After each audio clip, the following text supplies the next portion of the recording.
తల్లి జన్మనించినప్పుడు కేవలం ఒక ప్రాణం పుడుతుంది. ఎప్పుడైతే బ్రతుకు మనకు కష్టాల్ని ఇస్తుందో అప్పుడు ఒక జీవితం పుడుతుంది.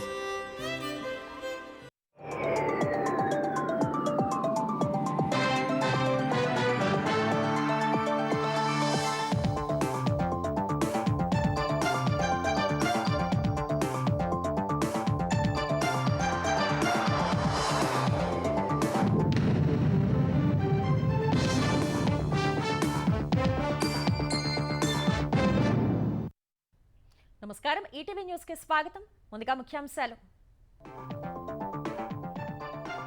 అమరావతిని దేశంలోనే ఉత్తమ నగరంగా తీర్చిదిద్దుతామన్న చంద్రబాబు.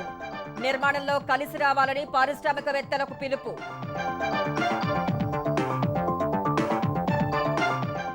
ఏపీలో క్వాంటమ్ వ్యాలీ, ఏఐ నినాదాలతో ముందుకు వెళ్తున్నామన్న సీఎం. పెట్టుబడులు పెట్టి సంపద సృష్టిలో సహకరించాలని విజ్ఞప్తి. ఏపీ మద్యం కేసులో 4 నిందితుల్ని ప్రశ్నించిన సిట్. పెట్టిన పెట్టుబడులు, కొనుగోలు చేసిన ఆస్తులపై ఆరా తీసిన అధికారులు.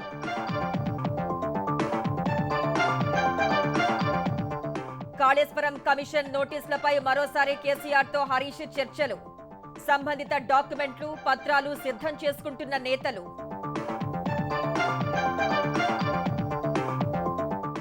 జై హింద్ సభలో రేవంత్ రెడ్డి వ్యాఖ్యలపై మండిపడిన బీజేపీ నేతలు. పాకిస్తాన్ కు అనుకూలంగా మాట్లాడవేంటని కిషన్ రెడ్డి ప్రశ్న. ఆపరేషన్ సింధూర్ స్వదేశీ ఆయుధ సత్తాను చాటిందన్న ప్రధాని. బ్రహ్మోస్ దాడులతో పాక్ విలవిల్లాడిందని మోదీ వ్యాఖ్యలు.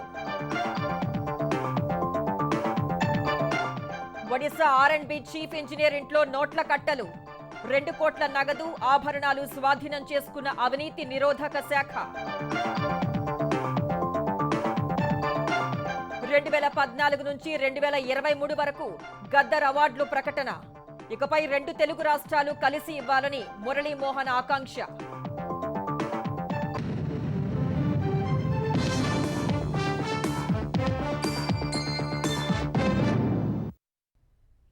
సంపద సృష్టి జరగాలని, పారిశ్రామికవేత్తల ద్వారానే అది సాధ్యమవుతుందని ముఖ్యమంత్రి చంద్రబాబు స్పష్టం చేశారు.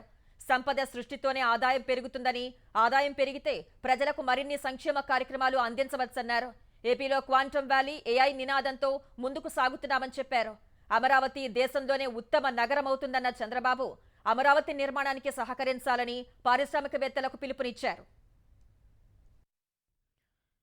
ఢిల్లీలో జరిగిన సిఐఐ వార్షిక సమ్మేళనంలో పాల్గొన్న ముఖ్యమంత్రి చంద్రబాబు ఆంధ్రప్రదేశ్లో అభివృద్ధి, పెట్టుబడుల అవకాశాలను వివరించారు. ప్రభుత్వ విధానాలపై సిఐఐ సభ్యులకు అవగాహన కల్పించారు. పివి నరసింహారావు ప్రవేశపెట్టిన ఆర్థిక సంస్కరణలు దేశ గతిని మార్చేశాయన్నారు. 1990లో ఇంటర్నెట్ విప్లవం వచ్చిందని, దాన్ని ముందుగా అందుకున్న వాళ్లలో తాను ఒకడినని గుర్తు చేసుకున్నారు. ప్రస్తుతం భారత్కు జనాభా అనుకూలత ఉందన్న చంద్రబాబు డెమోగ్రాఫిక్ డివిడెండ్ను భారత్ సరిగ్గా ఉపయోగించుకోవాలన్నారు. 1995 నుంచి తాను మాత్రమే దావోస్ తరచూ వెళ్తున్నానని చంద్రబాబు వివరించారు. If you can go back around 1995, CAI was building organization. No takers in India. Whenever I used to associate with the industrialist or CAI, people cautioned me, you may lose votes. There were some people, when I wanted to go to Davos, they politely guided me not to go to Davos. Reason is very simple. That is where all industrialists are there. You associate with them, pro-rich image will come. Poor people won't vote for you. Even central leaders and also including prime ministers at that time, they never visited Davos. I am only the man who visited Davos continuously from 1995 whenever I am in power. If you create wealth, I can get more revenue. If you can get more revenue, I can give more and more welfare programs and empowering the people. I promoted industry from the beginning. It is your obligation to support me also in creating wealth. ఏపీలో పెట్టుబడులకున్న అవకాశాలను పరిశీలించాలని పారిశ్రామికవేత్తలను CM కోరారు. సంపద సృష్టిలో ఏపీకి పారిశ్రామికవేత్తలు సహకరించాలని విజ్ఞప్తి చేశారు. No other country is having better entrepreneurs compared to India. You write down, tomorrow we are going to rule globally. Earlier, I promoted combined Andhra Pradesh. I created best ecosystem Hyderabad. Because of bifurcation, it has gone to Telangana. Now, because of Hyderabad, 75% revenue is coming from Hyderabad for Telangana. Now, God has given me one more opportunity to create one more city. That is Amaravati. Lot of opportunities. I am requesting all of you to have better name for tomorrow. You should be partners in building Amaravati. I am telling you, it will be the best city in the near future. All Indians can be proud of it. Once you file an application, it is my responsibility. Then from then onwards, we will work with you for execution without any problems. Even site selection, everything, all clearances, everything I will get it done in a record time. That is our assurance for all of you. ప్రపంచ దేశాలు చాలా వరకు తిరోగమనంలో ఉన్నాయని 2047 vision లక్ష్యంగా భారత్ ముందుకు సాగుతోందన్నారు. 100 ఏళ్ల వరకు ప్రపంచానికి భారత్ సేవలు అందించగలదని చంద్రబాబు స్పష్టం చేశారు. కడపలో మహానాడు అద్భుతంగా జరిగిందని, జిల్లా నాయకత్వమంతా కలిసి పనిచేసి విజయవంతం చేశారని తెలుగుదేశం పార్టీ అధినేత ముఖ్యమంత్రి చంద్రబాబు అభినందించారు. విజయవంతం చేసిన నేతలకు, కార్యకర్తలకు హ్యాట్స్ ఆఫ్ చెప్పారు. టీడీపీ ఎమ్మెల్యేలు, ఎంపీలు, ముఖ్య నేతలు, గ్రామస్థాయి నాయకులతో ఆయన టెలికాన్ఫరెన్స్ నిర్వహించారు. నాయకత్వం సమిష్టిగా పనిచేస్తే ఏ కార్యక్రమమైనా సజావుగా జరుగుతుందని కడప మహానాడుతో నిరూపితమైందన్నారు. మంత్రులంతా కార్యకర్తల్లా పనిచేసి స్ఫూర్తినిచ్చారన్నారు. మహానాడుకు ప్రజలు, కార్యకర్తలు స్వచ్ఛందంగా రావడం సంతోషాన్నిచ్చిందని చెప్పారు. మహానాడులో ప్రవేశపెట్టిన నా తెలుగు కుటుంబంలోని 6 శాసనాలను విస్తృతంగా ప్రజల్లోకి తీసుకువెళ్లాలని నేతలకు సూచించారు. కూటమి ప్రభుత్వంపై ప్రజలు పెట్టుకున్న నమ్మకాన్ని నిజం చేస్తున్నట్లు వెల్లడించారు. ప్రతి ఒక్కరికి సంక్షేమం అందేలా సంక్షేమ క్యాలెండర్ను త్వరలోనే ప్రకటిస్తామని చెప్పారు. అటు కడప మహానాడు సూపర్ హిట్ అయిందని మంత్రులు, తెలుగుదేశం నేతలు కూడా హర్షం వ్యక్తం చేశారు. దశాబ్దాలుగా కడప వెనకబాటుతనాన్ని తమ రాజకీయాలకు వాడుకున్న వైఎస్ఆర్ కుటుంబానికి మహానాడు చెంపపెట్టని నేతలన్నారు. నిన్న సభ చూసిన తర్వాత ప్రజలకి అపారమైనటువంటి నమ్మకం చంద్రబాబు నాయుడు గారి మీద ఉంది, తెలుగుదేశం పార్టీ నాయకత్వం మీద ఉంది అనడానికి నిన్న సభ నిదర్శనం చెప్పి తెలియజేస్తున్నా. మేము సుమారు 33-34 మహానాడులు చేసుకున్నాం. కడపలో జరిగినటువంటి మహానాడు సమయానికి పూర్తి చేసి మన్ను టెండ్లో అటు ప్రజలు, నాయకులు అందరూ కూడా ఉండి నాయకులు చెప్పినటువంటి మాటలు వినడం చాలా సంతోషం అని చెప్పి ఈ సందర్భంగా తెలియజేస్తున్నాం. ఏపీలో నమోదైన లిక్కర్ కేసులో 4 నిందితుల్ని తొలి రోజు సుమారు 8 గంటలు విచారించారు. ఉదయం 8 గంటలకు విజయవాడలోని జిల్లా జైలు నుంచి నిందితుల్ని కస్టడీకి తీసుకున్న పోలీసులు ప్రభుత్వ ఆసుపత్రిలో వైద్య పరీక్షలు చేయించారు. వైద్య పరీక్షలు పూర్తయిన తర్వాత నిందితుల్ని సిట్ ఆఫీస్కు తరలించారు. అక్కడ సిట్ చీఫ్ రాజశేఖర్ బాబు 4గురిని వేర్వేరుగా విచారించారు. లిక్కర్ కుంభకోణంలో వసూలు చేసిన డబ్బును ఎక్కడెక్కడ పెట్టుబడులు పెట్టారు, ఎక్కడ ఖరీదైన ఆస్తులు కొన్నారని ప్రశ్నించినట్లు సమాచారం. ఖరీదైన కార్లు ఎవరి కోసం కొన్నారని ఆరా తీసినట్లు తెలిసిందే. నిందితుల కుటుంబ సభ్యుల వ్యాపారాల్లో పెట్టుబడులుగా వచ్చిన డబ్బుల గురించి బ్యాంక్ అకౌంట్స్ ఆధారంగా ప్రశ్నలు అడిగినట్లు సమాచారం. 2019 నుంచి 2024 సమయంలో నిందితులు కొనుగోలు చేసిన ఆస్తుల వివరాలను సిట్ రిజిస్ట్రేషన్ శాఖ నుంచి సేకరించింది.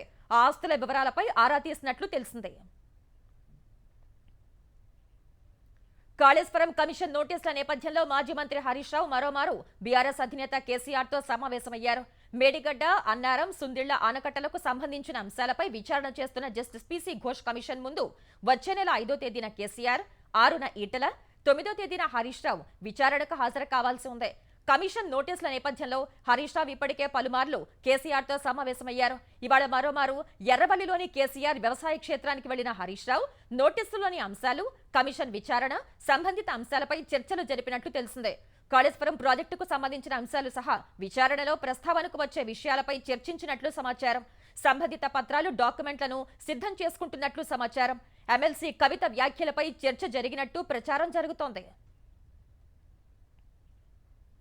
బీజేపీతో బీఆర్ఎస్ కలవడం అంటే లిక్కర్ నేరాన్ని అంగీకరించినట్లేనని ఎమ్మెల్సీ కవిత వ్యాఖ్యానించారు.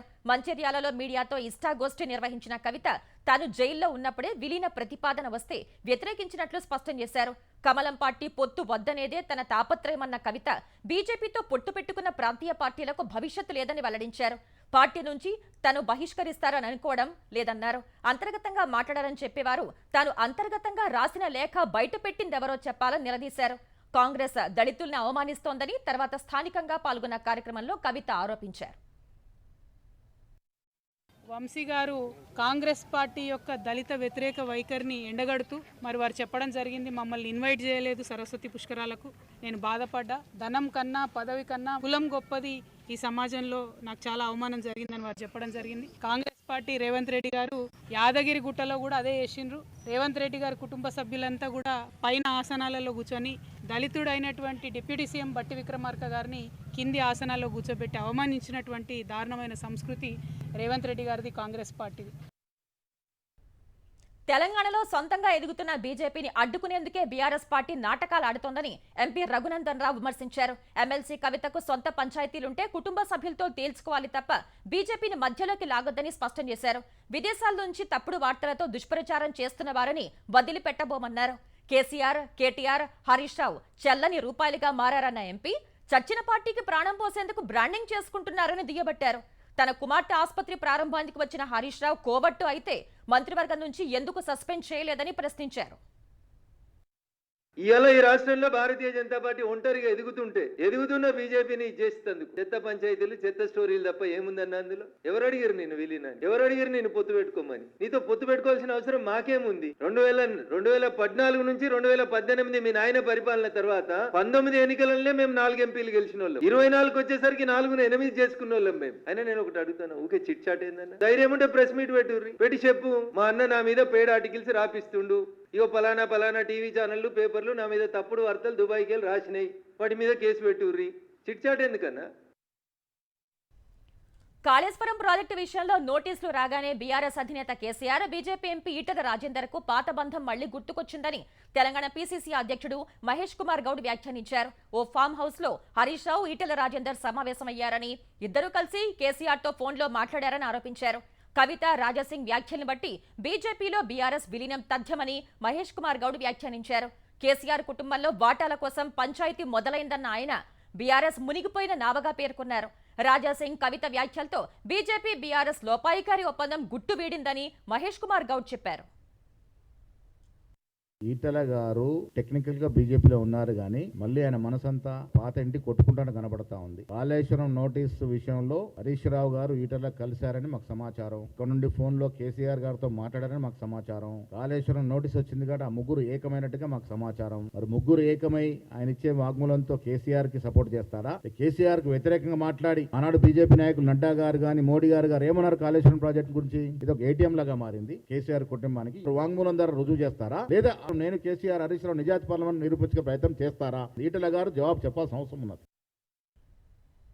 అవినీతి రహిత పాలన అందించడమే కాంగ్రెస్ ప్రభుత్వ లక్ష్యమని తెలంగాణ నీటిపారుదల శాఖ మంత్రి ఉత్తమ్ కుమార్ రెడ్డి అన్నారు. అధికారులు పారదర్శకంగా పనిచేయాలని, రెవెన్యూ, పోలీస్ శాఖల్లో అవినీతిని సహించబోమని మంత్రి స్పష్టం చేశారు.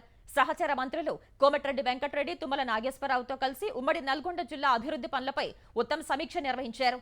ఇందిరమ్మ ఇళ్లు, భూభారతి, ధాన్యం కొనుగోళ్లు, పంట సన్నద్ధతపై మంత్రులు సమీక్షించారు. ధాన్యం కొనుగోలులో ముందంజలో ఉన్నామని, రైతులకు సకాలంలో డబ్బులు చెల్లించామని మంత్రి కోమటిరెడ్డి తెలిపారు. మేనిఫెస్టోలో లేకపోయినా సన్నబియ్యం ఇస్తున్నామని పేర్కొన్నారు. నల్గొండలో 1,00,000 టన్నుల సామర్థ్యం గల గిడ్డంగులు నిర్మిస్తామని మంత్రి తుమ్మల తెలిపారు. ఆయిల్ పాంపై అధికారులు ప్రత్యేక దృష్టి సారించాలని సూచించారు. రాబోయే రోజుల్లో కేవలం బియ్యమే కాకుండా రేషన్లో నిత్యావసరాలను ఇచ్చేందుకు ప్రణాళిక సిద్ధం చేస్తున్నామని ఉత్తమ్ వెల్లడించారు. అత్యాధునిక పరికరాలతో ఎస్ఎల్బీసీ పనులు మళ్లీ ప్రారంభిస్తామని చెప్పారు. కృష్ణా జలాలపై ఉన్న ప్రాజెక్టుల్ని పూర్తి చేస్తామని ఉత్తమ్ వివరించారు. ఒక నిరంతర ప్రక్రియగా అడిగిన ప్రతి ఒక్కరికి రేషన్ కార్డు ఇచ్చే ప్రక్రియ మొదలుపెట్టిన విషయం మీ అందరికీ తెలుసు. డిండి ప్రాజెక్ట్ కి 1,500 కోట్లు మంజూరు చేసి టెండర్లు పిలిచి పనులు మొదలు పెట్టబోతున్నాము. ఎస్ఎల్బిసి పనులు త్వరలో పునఃప్రారంభం చేయబోతున్నాము. గత ప్రభుత్వంలో మిల్లర్ల నుంచి ఏమీ సెక్యూరిటీ తీసుకోకుండా ప్యాడీ కొనుగోలు రైతులు చేసి మిల్లర్ల దగ్గర పెడితే చాలా మంది స్వాహా చేసి ఈ ధాన్యం సిఎంఆర్ కింద 100% బ్యాంక్ గ్యారెంటీ కిందనే క్రమక్రమంగా 2-3 ఏళ్లలో ఆ స్థాయికి చేరబోతుందని చెప్పి మనం చేస్తున్నాం. పహల్గాం ఉగ్రదాడి తర్వాత పాకిస్తాన్పై భారత సైన్యం సాధించిన విజయాన్ని జైహింద్ సభలో సీఎం రేవంత్ రెడ్డి తక్కువ చేసి మాట్లాడారని బీజేపీ తెలంగాణ నేతలు ధ్వజమెత్తారు. ఆపరేషన్ సింధూర్లో రఫేల్ యుద్ధ విమానాలు కోల్పోయామని, సైన్యం మనోధైర్యాన్ని దెబ్బతీసేలా రేవంత్ రెడ్డి మాట్లాడారని బీజేపీ ఎంపీ లక్ష్మణ్ ఆక్షేపించారు.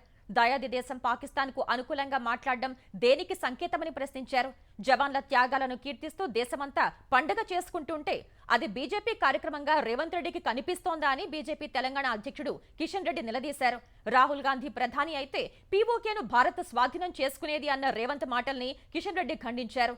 ఉగ్రవాదులు దాడి చేస్తే కాంగ్రెస్ ప్రభుత్వాల సంతాపాలతో తాము సరిపుచ్చుకోలేదని కిషన్ రెడ్డి వివరించారు.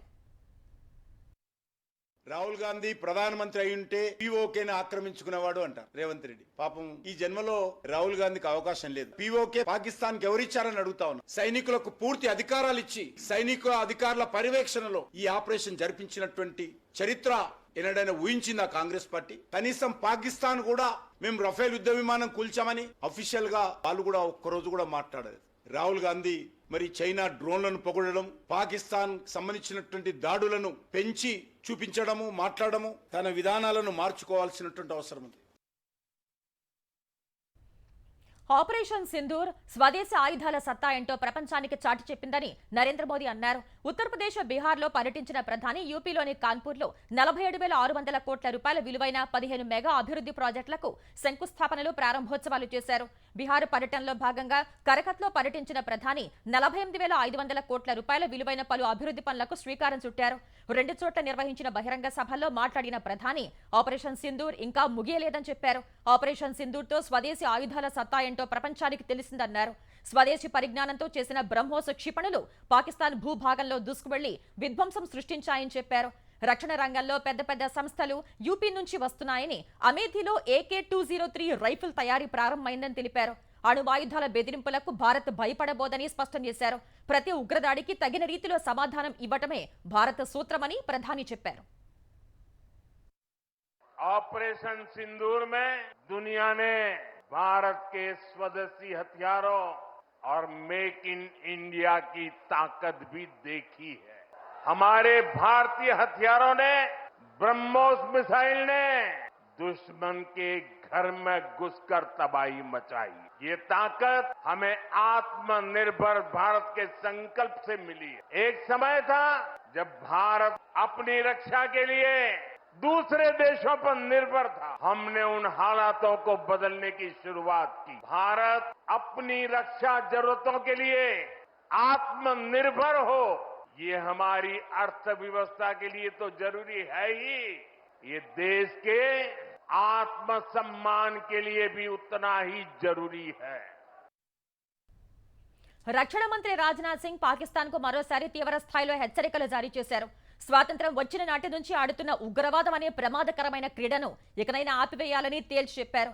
భారత విషయంలో తన ఉగ్ర క్రీడకు ముగింపు పలకాలనే విషయాన్ని ఇకనైనా అర్థం చేసుకోవాలని స్పష్టం చేశారు. గోవాలో INS విక్రాంత్ ను సందర్శించిన ఆయన నౌకాదళం సిబ్బందితో ముచ్చటించారు. ఉగ్ర క్రీడను ఇలాగే కొనసాగిస్తే పాకిస్తాన్ ఊహకు కూడా అందని రీతిలో గట్టిగా బుద్ధి చెబుతామని హెచ్చరించారు. ఆపరేషన్ సింధూర్ సైనిక చర్య మాత్రమే కాదన్న ఆయన ఉగ్రవాదంపై చేసిన భీకర దాడిగా అభివర్ణించారు. పాకిస్తాన్ ప్రయోజనాల కోసమైనా ఆ దేశంలో ఉగ్రవాద నర్సరీలను కూకటి వేళ్లతో పెకిలించి వేయాలని హితవు పలికారు. ఉగ్రవాదం నుంచి తన పౌరుల్ని కాపాడుకునేందుకు ఎలాంటి చర్యలైనా తీసుకునే హక్కు భారత్కు ఉంది అనే విషయాన్ని యావత్ ప్రపంచం గుర్తించిందని పేర్కొన్నారు. ఆపరేషన్ సింధూర్ తర్వాత పాకిస్తాన్ ను కాళ్లబేరానికి తీసుకురావటంలో కీలక పాత్ర పోషించిన బ్రహ్మోస్ క్రూయిజ్ క్షిపణిని మరింత ఆధునీకరించాలని భారత్ భావిస్తోంది. పొరుగు దేశం గగనతల రక్షణ వ్యవస్థల కళ్లుగప్పి మరీ పాక్లోని వైమానిక స్థావరాలను ధ్వంసం చేసిన బ్రహ్మోస్ క్షిపణుల్ని విదేశాలకు ఎగుమతి చేయడం సహా 5 అంశాల ఆధారంగా ఆధునీకరించే ప్రణాళికలు రూపొందిస్తోంది. బ్రహ్మోస్ క్షిపణులతో భారత్ విరుచుకుపట్టడం వల్లే తమకు దాడి చేసే ఆస్కారం లేకుండా పోయిందని పాక్ ప్రధాని షహబాజ్ షరీఫ్ చెప్పిన విషయాన్ని దృష్టిలో పెట్టుకున్న కేంద్రం ఈ క్షిపణి పరిధిని మరింత విస్తరించాలని నిర్ణయించింది.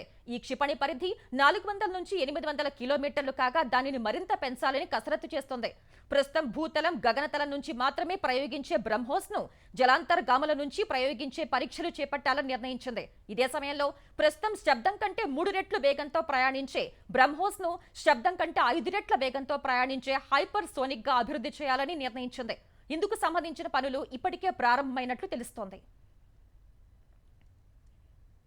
2024 ఏడాదికి గద్దర్ సినీ అవార్డులను ప్రకటించిన తెలంగాణ సర్కార్ ఇవాళ 2014 నుంచి 2023 వరకు ఉత్తమ చిత్రాలకు పురస్కారాలను ప్రకటించింది. సీనియర్ నటుడు మురళీమోహన్ నేతృత్వంలోని జ్యూరీ ఒక్కో ఏడాదికి 3 చొప్పున ఉత్తమ చిత్రాలను గద్దర్ పురస్కారాలకు ఎంపిక చేసింది. ఈ మేరకు నివేదికను ముఖ్యమంత్రి రేవంత్ రెడ్డికి అందజేసిన మురళీమోహన్ నేతృత్వంలోని జ్యూరీ 6 ప్రత్యేక అవార్డులను ప్రకటించింది.